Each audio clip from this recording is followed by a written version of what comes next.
a strike. Haris Rauf and the Qalandars are not done. जी हाँ दोस्तों, मुसलमान खिलाड़ी इस वक्त बिग बैश लीग में छाए हुए हैं। बिग बैश लीग जिसमें पिछली मरतबा भी मुसलमान खिलाड़ियों की तादाद इंतहाई कम थी, लेकिन फिर भी उन्होंने अपने होने का एहसास दिलाए रखा।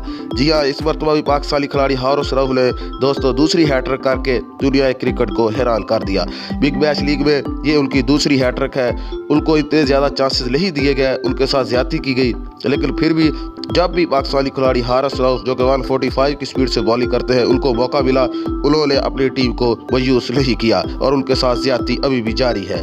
यह दोस्तों राशिद खान जो कि इंतहाई शानदार लेग स्पिनर बॉलर है, उनके साथ साथ अपनी बैटिंग से भी अपनी टीम को कई मैचेस जितवा चुके हैं और अपनी फील्डिंग की वजह से भी वो दुनिया क्रिकेट में बहुत मशहूर है। उन्होंने भी बिग बैश लीग में दूसरी हैट्रिक करके दुनिया क्रिकेट को हैरान कर दिया। इस वक्त वो भरपूर फॉर्म में है और उनकी मांग दुनिया क्रिकेट में बढ़ती जा रही है। मुसलमान खिलाड़ियों के साथ ज्यादती हमेशा से होती रही है। IPL के साथ साथ बिग बैश लीग में भी इस मरतबा मुसलमान खिलाड़ियों की तादाद इंतहाई कम रखी गई, लेकिन फिर भी उन्होंने अपने होने का एहसास दिलाए रखा है।